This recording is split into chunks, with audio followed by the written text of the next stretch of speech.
Robbie Robertson truly hated him more than anyone. Robbie Robertson was born with the full name Jaime Royale Robbie Robertson on July 5, 1943 in Toronto, Canada. He grew up in a family with mixed backgrounds. His mother came from Mohawk and Kaga heritage from the Six Nations Reserve in Ontario, while his father came from a Jewish immigrant family. Robertson grew up hearing cultural traditions, folk stories, and music that would later influence his creative work. When he was young, he fell in love with the guitar. He taught himself how to play, and created his own special style that mixed soulful rhythm, detailed picking, and strong storytelling. When Robertson was a teenager, his love for music brought him into the growing rock and roll scene in Canada. By the time he was in his mid-teens, he was already playing in local bands. Older musicians were impressed by his technical skills and natural talent for writing songs. His big opportunity came when he joined Ronnie Hawkins and the Hawks, a group that played a rough style of rockabilly music. Traveling across North America with Hawkins was Robertson's first real experience of what it's like to be a professional musician.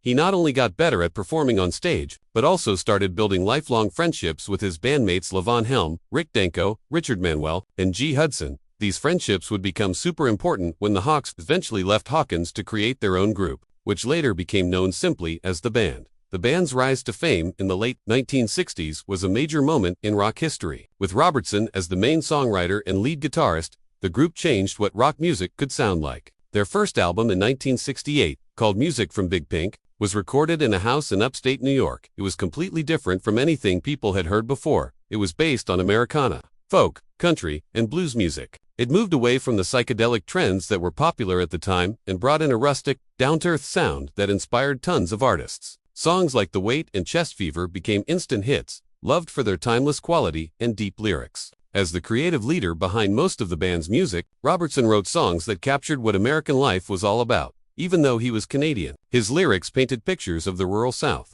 the hard lives of working people, and the deep emotions of human life. Amazing songs like The Night They Drove Old Dixie Down, Up on Creek, and It Makes No Difference are still some of the most emotional and lasting songs in popular music. His guitar playing, which was subtle but powerful, never tried to steal the spotlight. Instead, it made the storytelling in each song even better.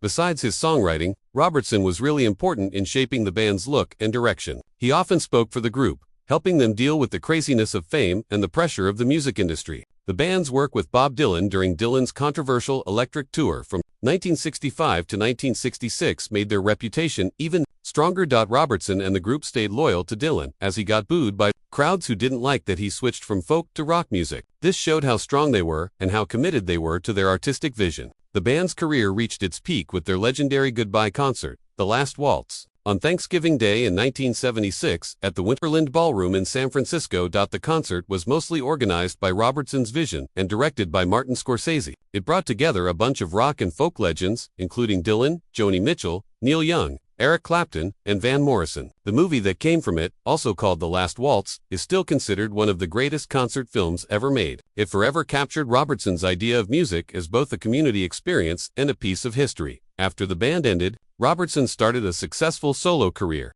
putting out several albums that showed his growing artistry. His first solo album in 1987, which had his name as the title, mixed rock with atmospheric production and had collaborations with Peter Gabriel and U2. This proved that Robertson could adapt to new types of music.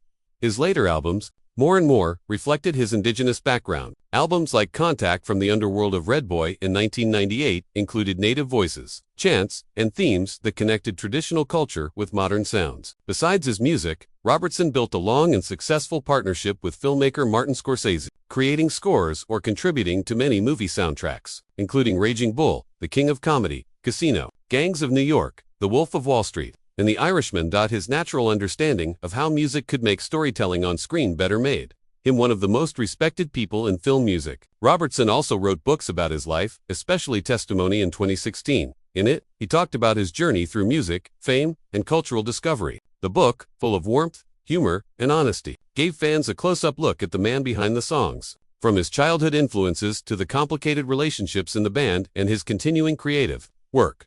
On March 24, 1968, Robbie Robertson took an important step in his personal life when he married Dominique Bourgeois, a Canadian journalist. Dominique was the daughter of a film critic and professor, which meant she grew up in a world deeply connected to art, culture, and intellectual interests. This marriage was a period of stability for Robertson, who at that time was becoming internationally famous as the lead guitarist and main songwriter for the band. Together, Robbie and Dominique became one of the more respected couples of the late 1960s and 1970s.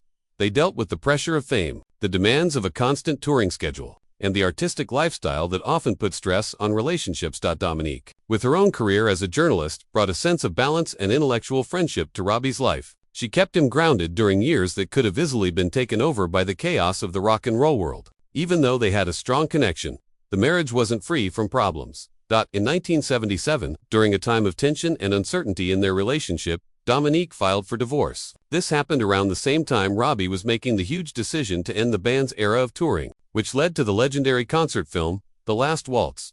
The stress of Robertson's creative work, the lifestyle that came with the music industry, and the natural pressures of raising a family in the public eye all played a part in their difficulties. However, the divorce that Dominique started was never completed. After a short separation, the two found a way to get back together and stayed legally married for many more years. In the end, Robertson and Bourgeois' marriage lasted until 2003, showing how deep their connection was despite all the complicated things life threw at them. Together, Robbie and Dominique raised a family that was really important to Robertson's identity outside of music. They had 3 children, 2 daughters and a son named Sebastian. Robertson talked often about how important his children were to him and how being a father gave him a sense of perspective that fame alone couldn't give him. His son Sebastian especially went on to follow creative paths of his own, continuing the family's connection to the arts. The family life, while sometimes kept private, was a huge part of Robbie's world. It influenced his decisions and kept him grounded, even as he traveled around the globe and worked with some of the biggest names in music history. After he separated from Dominique, Robertson eventually found love again, though it took many years for him to officially remarry.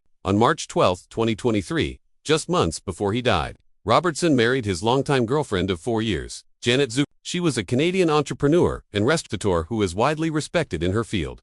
Janet wasn't only successful in the restaurant business, she was also well known to Canadian audiences as a judge on Top Chef Canada. She brought her own reputation for creativity, vision, and strength, qualities that seemed to connect deeply with Robertson, who had spent his life breaking new ground in music. Their marriage, happening later in life, showed not only Robbie's lasting ability to love, but also his desire to build meaningful relationships, even as his health started to get worse. When it came to the many friendships and rivalries that Robbie Robertson had during his amazing career, few relationships had as much tension as the one he had with Paul McCartney. Even though Robertson spent much of his life working alongside legends from Bob Dylan to Eric Clapton, his attitude toward McCartney was complicated. It was often marked by sharp criticism and even resentment.